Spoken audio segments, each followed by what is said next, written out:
siamo davvero sicuri di quello che mangiamo? Lo sapete che con il codice doganale sui cibi, un pomodoro coltivato in Cina può diventare un concentrato italiano? Vi sembra giusto? In pratica io compro un concentrato italiano in un normale supermercato e il pomodoro è coltivato in Cina.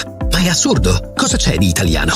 Fermiamo il falso cibo italiano. Basta truffe. Qui si gioca con la salute delle persone. Coldiretti e campagna amica Nuoro Ogliastra vi invitano alla raccolta firme per abolire il codice doganale sui cibi. Firma la petizione in tutte le sedi Coldiretti e i mercati di campagna amica. Per mangiare genuino, per stare meglio.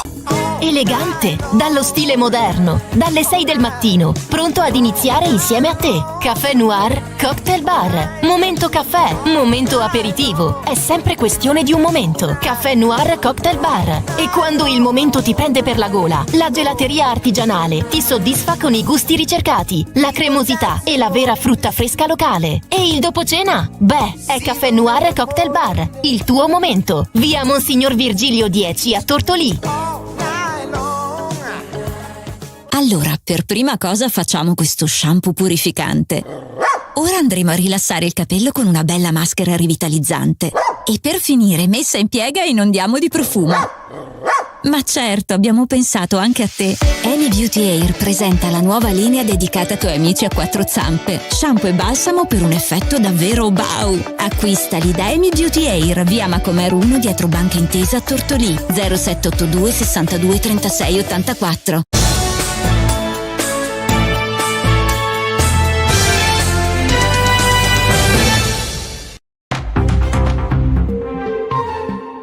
Buongiorno a tutti e a tutte da Federica Menis, ben trovati al secondo appuntamento della mattina con Stella Dice, che è il nostro notiziario con le news dall'Ogliastra.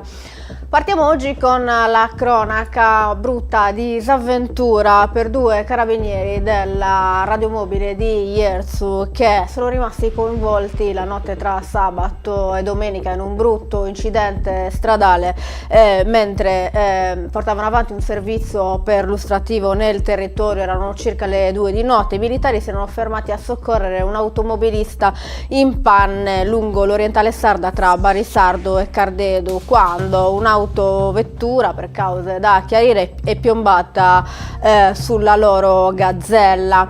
Una tragedia sfiorata. Sul posto sono arrivati immediatamente i soccorritori del 118. Nel violento impatto sono rimasti feriti 2 carabinieri. Uno ha riportato lesioni e fratture, si trova ricoverato all'ospedale di Lanusei, mentre l'altro è stato dimesso. Sull'incidente ha espresso solidarietà anche il segretario generale per la Sardegna dell'Unione Sindacale Italiana Carabinieri Salvatore Floris, che ha detto: a nome dell'USIC Sardegna auguro una pronta e completa guarigione ai 2 colleghi. Conosco personalmente entrambi, posso affermare che la loro dedizione e il loro coraggio sono esempi luminosi di sacrificio e servizio. Queste le parole del segretario Floris. Continuiamo con la cronaca. Nei giorni scorsi, durante un servizio di controllo del territorio nel comune di Talana, i carabinieri della squadriglia anticrimine di Arsana, con il supporto della squadriglia di Lanusei, hanno arrestato un giovane di 31 anni per resistenza pubblico ufficiale, ricettazione e porto illegale di armi. L'uomo era a bordo della sua auto ferma in località Sufundale. I militari hanno notato l'uomo e sul sedile del passeggero un fucile. Visibilmente preoccupato, il giovane ha opposto resistenza al controllo dei carabinieri, spintonando i militari e dandosi alla fuga. Si è poi dileguato nella boscaglia, ma è stato rintracciato sulla statale 389. La perquisizione poi dell'auto ha permesso di rinvenire e sequestrare un fucile calibro 12, risultato rubato, un coltello e anche 3 cartucce. Il giovane si trova ora ai domiciliari. Passiamo ora a Trieste. Sono conclusi i lavori di efficientamento energetico realizzati grazie a un finanziamento del Ministero di 50.000 euro. Gli interventi hanno riguardato il parco di Mullò, dove sono state sostituite le lampade con nuove luci a LED a bassissimo consumo energetico. Inoltre spiega in una nota l'amministrazione guidata dalla sindaca Chironi, in quanto ormai obsoleti anche i proiettori del campo di calcetto del parco e quelli del campo da tennis sono stati sostituiti con nuovi proiettori ad alta efficienza energetica, così da consentire il dimezzamento dei consumi. L'amministrazione annuncia inoltre che ci saranno nuovi interventi nei prossimi giorni. Andiamo avanti. Babbo Natale quest'anno porta in dono posti di lavoro in Ogliastra via le Assunzioni Foresta. Sono 113 posti di lavoro a tempo indeterminato per vari profili professionali e qualifiche.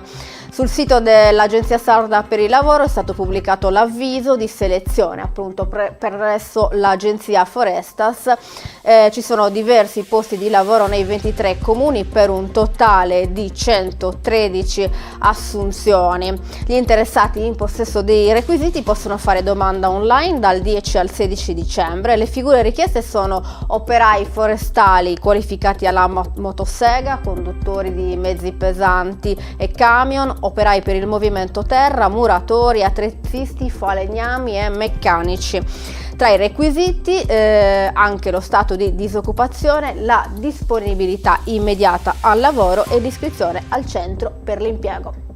Chiudiamo con un evento, una serata speciale a Tortolì, quella di sabato 7 dicembre. I cori tortoliesi si esibiranno per la prima volta insieme. L'appuntamento è alle 19:30 nella chiesa di San Giuseppe a Monteattu. L'occasione è altrettanto speciale perché sarà una serata di beneficenza.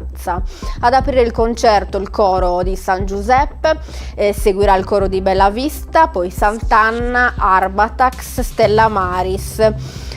Ognuno dei cori si esibirà con 3 brani che spazieranno dal classico liturgico alla tradizione sarda. Si chiude in bellezza poi con l'esibizione di tutti i cori. Saranno 100 i coristi che canteranno insieme il brano finale. Interverranno anche le musiciste Emanuela Lioi al violino e Ilaria Loi al pianoforte.